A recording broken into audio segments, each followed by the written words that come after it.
Big bash league में आज मुकाबला था बाबरिस्तान Sydney Sixers versus Melbourne Stars. ठीक है। और बॉबी भाई और उनके फैंस के लिए एक और अमावस की रात। बॉबी भाई आज भी जल्दी निकल लिए, 2 रन्स किए, 7 गेंदें खेलकर टॉम करन ने उनको आउट किया। अब आपको आइडिया नहीं है, मैं आपको बता देता हूँ कि ये पहली दफ़ा नहीं है Tom Curran versus Babar Azam. Tom Curran PSL में भी फट्टा विकेटों के ऊपर बाबर आजम को तंग कर चुका है। टॉम करन के अगेंस्ट बॉबी भाई का 100 का स्ट्राइक रेट नहीं है, अंडर 100 है, 80s में है शायद। ये इस टॉम करन के अगेंस्ट 80s में बॉबी भाई का स्ट्राइक रेट है। एवरेज भी मेरा ख्याल है कोई 20 से तो ऊपर नहीं है, नीचे है कहीं। आप कह लो कि बॉबी भाई ने कुछ ज़्यादा रन्स नहीं स्कोर किए हुए टॉम करन के अगेंस्ट। और 3 दफ़ा अगर मैं गलत नहीं हूँ ना तो टॉम करन बॉबी भाई को आउट कर चुका है, including this one as well, अगर मुझे सही याद पड़ता है। आज अगर आप देखें ना, यार बड़ा ज़बरदस्त सेटअप किया है बाबर आजम को टॉम करन ने। उसकी एक तो वो पढ़ के गेंद को बाहर निकाल रहा था। ठीक है। इट वॉज ऑल अबाउट, मतलब एक परफेक्ट लाइन, ठीक है, और परफेक्ट लेंथ के साथ गेंद को बाहर निकालना। उसने उस बॉबी भाई को आउट करने से पहले अगर आप देखें ना तो पहले बाहर रखकर, आउटसाइड दी ऑफ स्टंप बाहर रखकर बाहर निकाली, बॉबी भाई मिस कर गए। ठीक है, वो थोड़ी वेवर्ड थी।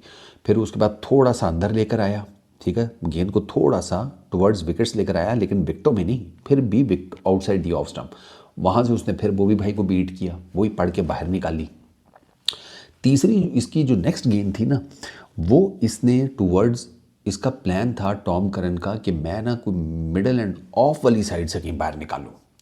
ठीक है, वो इसने बॉल की, लेकिन वो उस तरीके से गेंद बाहर निकली नहीं। और वो चूँकि थोड़ा सा ज़रा आगे भी थी लेंथ के मामले में, तो बॉबी भाई ने इजीली उसको मिड ऑन के ऊपर ड्राइव कर दिया। लेकिन जो उससे अगला गेंद था ना, वो परफेक्ट पड़ा, परफेक्ट, यानी कि वो ऐसी लाइन के ऊपर पड़ा कि बॉबी भाई वॉज फोर्स्ड टू प्ले।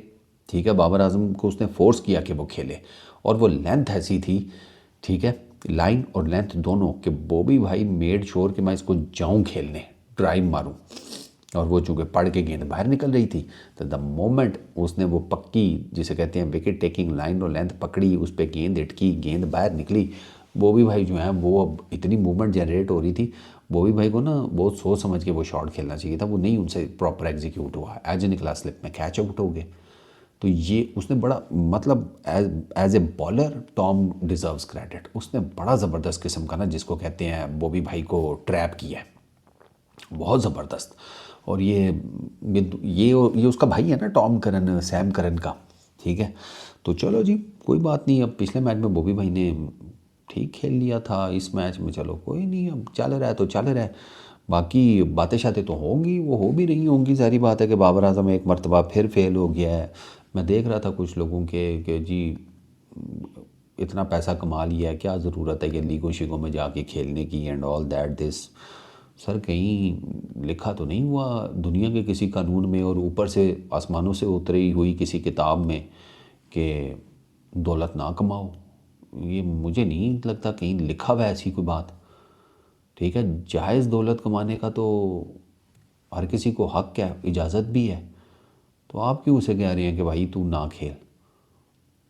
सारी, अच्छा, दुनिया को अब एंटी बाबर जो स्टांस है वो ये है, सिडनी सिक्सर्स पैसे कमा रहे हैं बाबर आजम को लेकर। तो सिडनी सिक्सर अगर बाबर आजम को पैसे लेकर कमा रहा है, तो बाबर आजम एक ब्रांड है, वो उनको पैसे कमा कर दे रहा है। तो अब अगर बाबर बीइंग अ ब्रांड पैसे कमा रहा है, उस ब्रांड को इस्तेमाल करके एक फ्रेंचाइज पैसे कमा रही है, तो यार इसमें इतना गुस्सा करने वाली कौन सी बात है? आपके मुल्क में इस तरह पैसे नहीं लोग कमाते, दूसरी फील्ड्स में कमा रहे हैं। आप उधर तो जिसे कहते हैं आंखें बंद कर लेते हैं, लेकिन जब बाबर की बारी आती है तो तब आप सारों के, इनके अंदर का शेक्सपियर भी ज़िंदा हो जाता है। ऐसी ऐसी मुश्किल अंग्रेज़ी लिखते हैं कि शेक्सपियर भी कब्र में भैंस की आंख अपने जो है वो इंग्लिश के उस्ताद और ट्यूशन वालों को चपेड़े कराता होगा कि सालियो यार ये तू तुसी मनु भी नहीं सिखाई। ऐसी ऐसी फिर अंग्रेज़ी लिखते हैं जब बाबर आजम का आता है।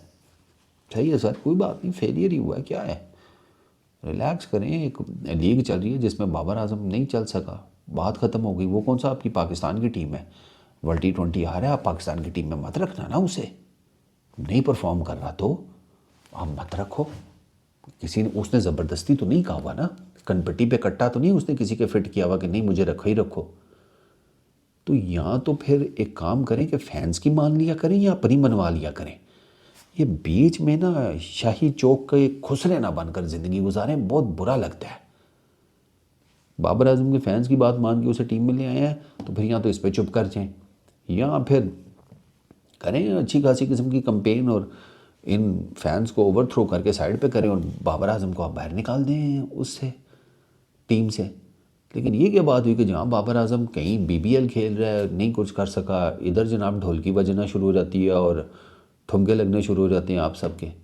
ये बात नहीं मुझे समझ में आई। पाकिस्तान टीम से रिलेटेड कुछ करना है तो ठीक है, ओके फाइन, चलो बताओ, कर लेते हैं बात। अभी 6-8 सीरीज़ पहले भी तो की थी ना बात, और 6-8 सीरीज़ के बीच में भी तो की थी ना बात, तो अब दोबारा कर लेते हैं। वहाँ नहीं कहाँ, वो आपको हमें पता है, बस आपका भी मसला बस वो लाइक्स और वो शेयर्स वगैरह का ही है, बस ठीक है, लगे रहो आप भी। Peace out.